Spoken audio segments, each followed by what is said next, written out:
강원도 현안과 이슈를 들여다보는 시간입니다. 최근 한국 매니페스토 실천본부에서 민선 7기 교육시도지사와 교육감 공약 이행 및 정보 공개에 대한 평가를 발표했는데요. 강원도는 공약 이행률 전국 최하위, 재정 확보율도 전국 평균에 미치지 못하는 것으로 나타났습니다. 반환점을 둔 강원도 민선 7기, 이번 헬로 이슈 토크에서 짚어보도록 하겠습니다. 스튜디오에 나철성 강원평화경제연구소장 나와 계십니다. 안녕하십니까? 예, 네, 안녕하십니까? 예. 네, 2011년 제36대 강원도지사, 이제 3선째 10년 동안 강원도정을 이끌고 있는데 최문순 강원도지사는 이번에 아스파라거스나 산나물 그리고 찰토마토까지 완판남이라는 별칭을 얻으면서 호평을 받고 있기도 하지만 그 이면에는 호평도 무시 못할 수준이라고 합니다. 예. 앞서 말씀드린 대로 한국 매니페스토 실천본부에서 전국 시도지사 및 교육감 공약 이행 평가를 발표했는데요. 강원도는 공약 이행률이 최저라는 평가를 불명예를 안게 됐습니다. 이 내용을 우선 정리해 주실까요? 그렇습니다. 얼마 전에 이 7기 민선이 이제 2년째를 다 맞아가고 있지 않습니까? 네. 이제 벌써 하반기를 향해 가고 있는데요. 실천본부에서 발표한 것에 의한다고 한다면 강원도 도교육감과 도지사는 낙제점이 좀 이른 걸로 이렇게 좀 평가가 됐습니다. 네. 내용을 살펴보자고 한다면 매니페스토 실천본부에서는 5가지 영역에 있어서 주된 평가를 했었는데요. 가장 중요한 것은 공약 이행 정도가 어느 정도인가라고 네. 하는 부분들이었고요. 네. 2년 차였던 2019년도에 목표 달성 정도가 어느 정도인가. 네. 그래서 정보 공개 청구에 관련된 소통의 여부, 이렇게 주되게 이제 3개 영역의 평가가 집중이 됐었는데요. 네. 이와 관련된 부분들을 보자고 한다면 공약 이행도에 보자고 한다면 전국 평균이 현재 한 37% 됐는데요. 네. 최문순 지사 같은 경우는 14% 이행률밖에 보이지 못했습니다. 절반도 미치지 못한 거죠. 절반도 미치지 못한 거죠. 한 23%가 평균에 떨어지기 때문에 네. 전체 76개 공약 중에 11개밖에 현재 실행되거나 실행을 준비 중인 걸로 파악이 됐기 때문에 네. 턱없이 부족하다 이렇게 네. 좀 되고 있습니다. 또 한쪽에서는 또 그렇다고 한다면 재정 확보가 반드시 필요하지 않습니까? 공약을 이행하기 위해서 어느 정도 됐는가 봤더니 현재 전국 평균이 한 27% 정도 되는데요. 네. 이거 역시도 한 14%밖에 재정을 확보하지 못함으로 인해 가지고 네. 향후에도 공약 실현 정도가 매우 어둡다 이렇게 좀 평가가 좀 되고 있습니다. 네. 그 외에도 좀 살펴보자고 한다면 최문순 지사의 큼직한 그 10대 공약들을 주로 판단해 보면 특히 SOC 중심으로 공약들 중에서 예. 춘천하고 그다음에 그 지역에 있는 여러 가지 SOC 분야들, 강원 남부에 있는 분야들 이런 것들을 평가해 봤더니 결과적으로는 10개 중에 5개 같은 경우에는 아예 사업이 추진되지 못한 것들로 나와 있고 네. 나머지 다수의 사업들 같은 경우에도 용역 이 보고서조차 실행되지 못한 네. 이러한 것들이 평가됨으로 인해 가지고 전반적으로 전국 평균의 하위이고 앞으로 후반기 원구성이 되고 실행 여부가 좀 예상이 되지만 이 역시도 좀 쉽지는 않겠다. 네. 이러한 좀 평가가 좀 내려졌습니다. 네. 현재 상황을 보면 공약 이행을 위한 재정 확보율도 전국 평균에 미치지 못하는 14.7% 정도로 예. 참 상황이 좋지만은 않은 것 같은데 예. 그렇다면 민병희 강원도 교육감과 또 강원도 지자체 자체에 대한 평가 결과는 좀 어땠습니까? 민병희 교육감 같은 경우는 현재 6위의 강원교육이다라고 이렇게 칭할 정도로 네. 상당히 좀 상황이 좀 안 좋습니다. 네. 특히 강원도 학력 같은 경우는 전국 최저를 나타내고 있으면서 학부모들의 좀 불안감이 좀 심하고 또 춘천 같은 경우에는 인근 도심 한가운데 초등학교 앞에 수십 층짜리 빌딩이 이제 들어서는 문제들 또 지역 아파트 신규 아파트의 학군 조정 문제로 해가지고 현재 춘천 지역 같은 경우는 대개 강원교육에 대한 평가가 어수선한 상태이거든요. 네. 그런 상황에서 이번 민병희 교육감의 공약 이행도 그리고 재정 확보의 현재 상황들에 대해 분석을 해봤더니 네. 역시 전국 평균에는 못 미친다라고 하는 평가가 나왔습니다. 공약 같은 경우에는 전국 평균이 47%였는데 47% 선인데 민병희 교육 같은 경우는 40% 선을 현재 실현하고 있는 걸로 나타났고요. 재정 확보율 같은 경우도 62%인데 57%로 나타나고 있어서 네. 전반적으로 전국 평균에 못 미친다라고 네. 하는 평가가 좀 가능할 것 같습니다. 네. 이 지자체별로는 조금 성과와 평가가 좀 엇갈렸는데요.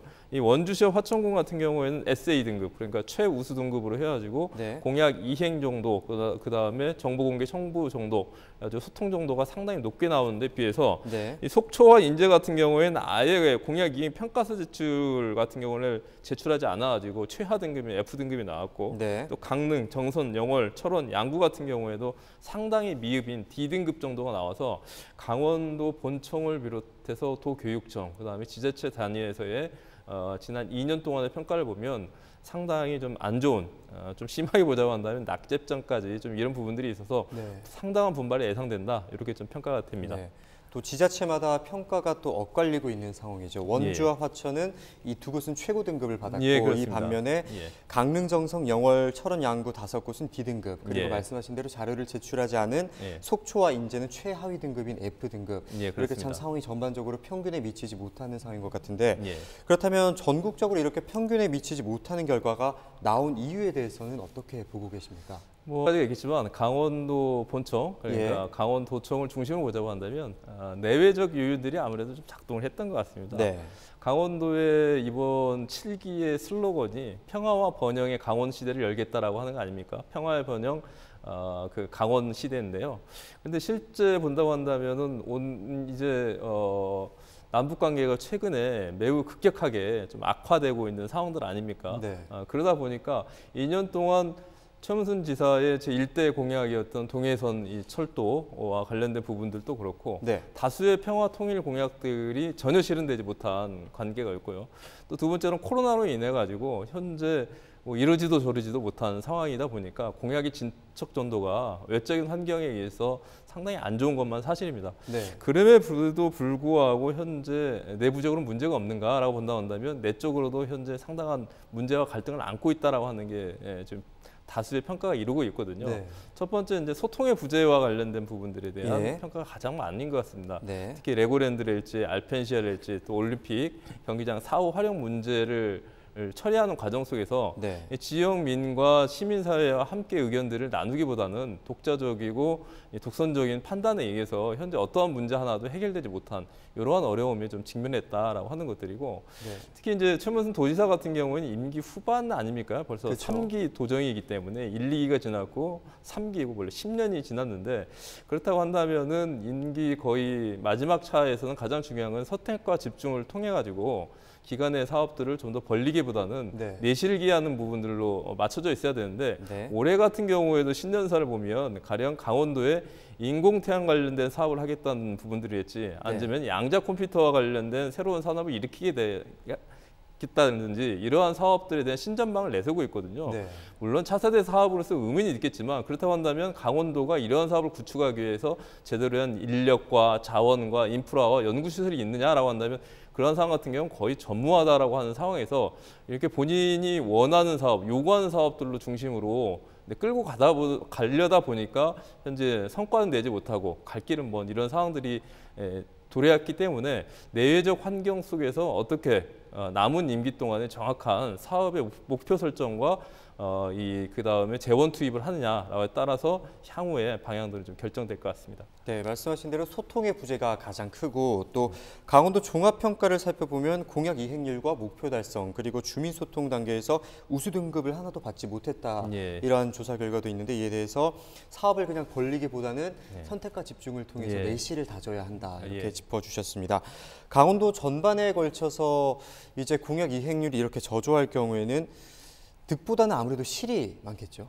그 실이라고 예. 하는 것들은 정말 산술적으로 추산하기엔 너무나 커다란 실들이 놓여져 있는 것들이죠. 네. 당면에서는 뭐 정치력의 부재들, 행정에 대한 신뢰의 추락들 같은 경우에도 추상적인 그런 평가가 가능하겠지만 좀 더 중요한 것은 강원도가 직면하고 있는 문제들 같은 경우에는 해결하지 못하기 때문에 그 피해는 고스란히 우리 도민들에게 돌아온다라고 하는 게 가장 커다란 문제인 것 같습니다. 네. 현재 강원도 같은 경우에는 가장 커다란 문제가 지역 소멸, 지방 소멸이 전국에서 가장 위협지구 아닙니까? 그렇죠. 강원 남부 같은 경우에는 현재 페트법이 2025년 얼마 남지 않았습니다. 네. 종료가 된다고 한다면 네. 영월, 평창, 정선을 비롯한 주요 경제적 기반 자체가 무너진다라고 하는 부분도 알 수가 있고 현재 강원 북부 같은 경우에는 국방계획 2.0이랄지 돼지열병이랄지 이런 상황을 해가지고 정말로 빈사 상태 일어나지 않습니까? 그렇죠. 그러다 보니까 내노란 산업들은 없는 것이고 최근 연간만 보더라도 한 2만 5천 명에 달하는 이 청년들이 5년 사이에 좀 빠져나갔다는 거 아닙니까? 네.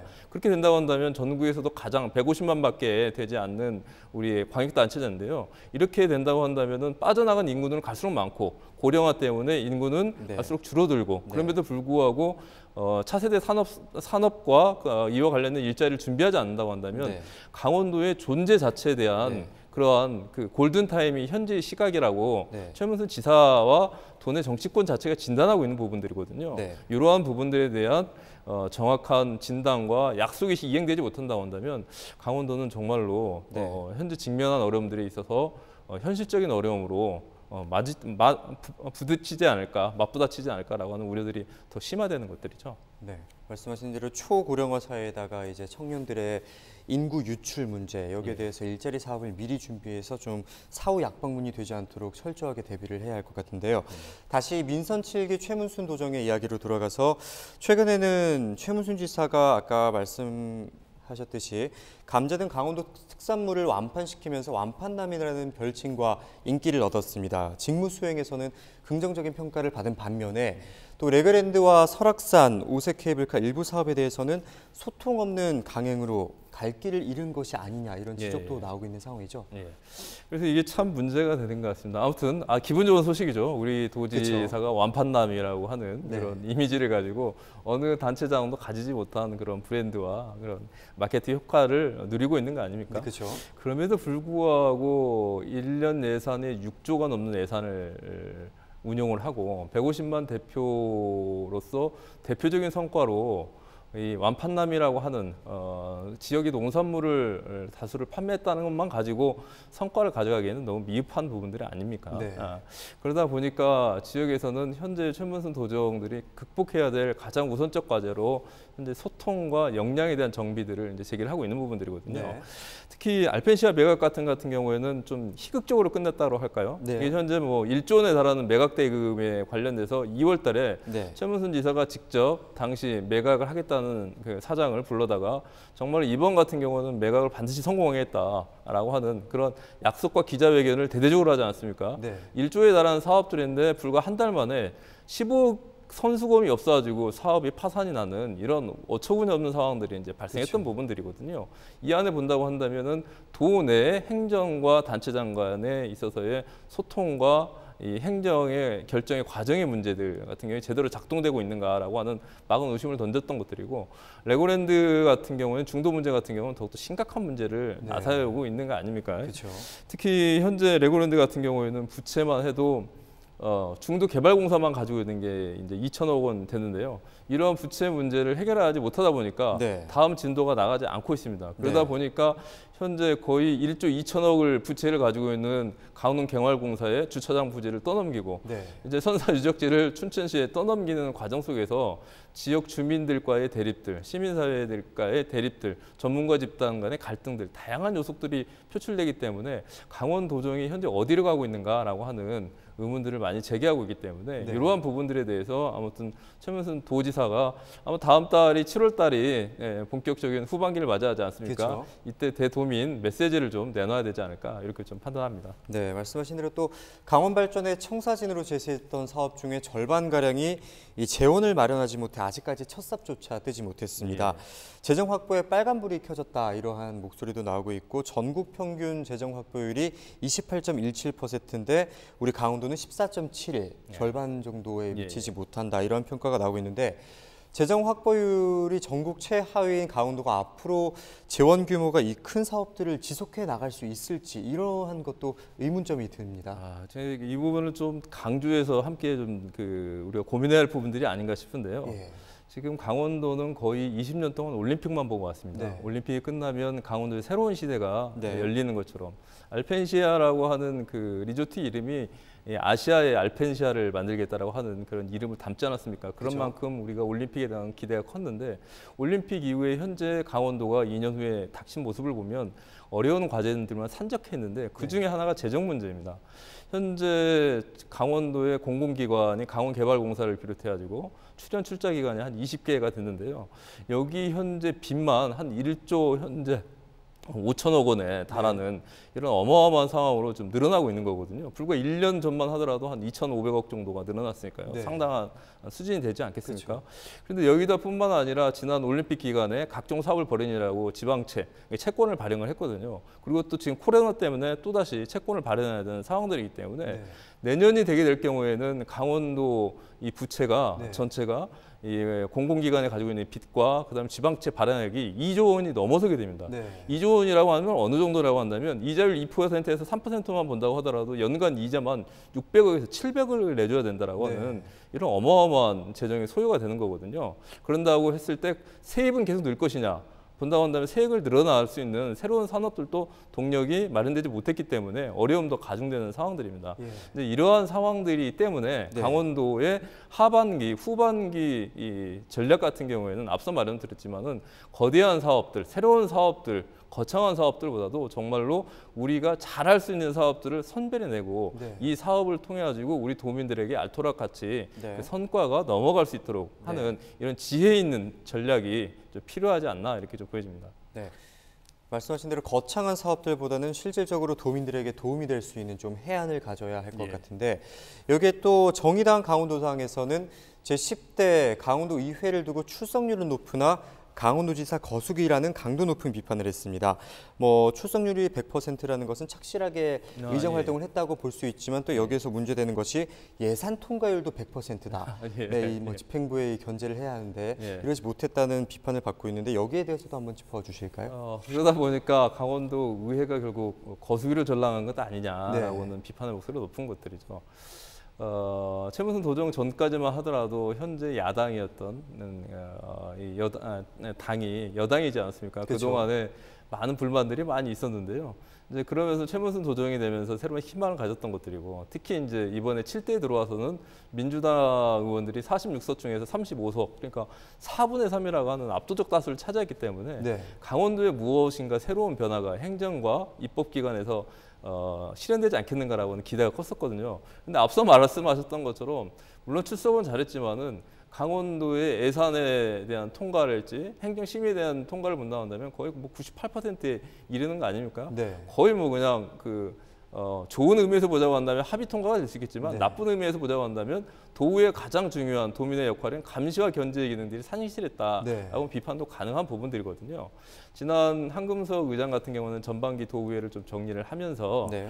소통과 변화에 성공했다라고 이렇게 말씀하시지만 하지만은 도민들이 볼 때는 가장 핵심적인 현안들을 처리하는 과정, 가령 세계 춘천 불꽃 대회를 처리하는 과정 속에서 이 2번이나 도의회에서 부결했던 사업들을 뭐냐고 한다면 세 번째 삼수도전해가지고 이 행정부의 원안 그대로 통과시켜주는 이러한 모습을 보면서 실망감을 많이 금치 못했거든요. 네. 그렇기 때문에 이번에 하반기에 원구성이 된다고 한다면 네. 강원도 의회도 정말로 도민의 대표답게 소신과 원칙을 가지고 네. 변화의 모습을 좀 보여줬으면 하는 바람입니다. 네, 말씀하신 대로 이번 하반기에는 소신을 갖고 좀 표결에 임하는 등 도민들의 대변자 역할을 좀 성실하게 임해야 할 것 같은데 내실 있는 행정으로 또 우리 강원 발전의 견인차 역할을 하기 위해서 현재 강원도에 가장 필요한 노력은 어떤 것들이라고 보십니까? 그렇습니다. 아무튼 7월 딱 이제 한 보름 정도밖에 남지 않았는데요. 네. 정말로 의원들 이제 하반기 원구성에 들어가고요. 네. 또 올해가 지나면 바로 선거입니다. 네. 대선과 지방선거가 같이 있는 해가 2022년이기 때문에 네. 일할 수 있는 기간도 올 하반기하고 내년 정도밖에 없는 기간들이거든요. 네. 단체장도 그렇고 도지사도 그렇고 의원들도 그렇고 이제는 정말 시간이 남지 않았다라고 하는 것들을 눈여겨보시면서 자신들이 도민들과 지역 주민들에게 약속했던 내용들을 어떻게 구현할 것인가라고 하는 구체적인 방법과 비전을 이제 제시를 해야 될 것 같습니다. 네. 여기다 이제 평가가 들어야 되기 때문에 그렇기 때문에 너무 많은 것들을 하려고 하시지 마시고 정확하게 앞서 말씀드렸지만 선택과 집중을 가지고 정말로 성과를 가지고 이제 지역 주민들과 도민들에게 평가를 받을 수 있는 네. 그러한 타임테이블을 가지고 우리 도민들에게 보여주는 이런 해안과 안목들을 좀 기대하고 싶습니다. 네, 이번 시간은 민선 7기 강원도 공약 이행률에 대해서 나철성 강원경제평화연구소장님과 이야기 나눠봤습니다. 오늘 말씀 고맙습니다. 감사합니다.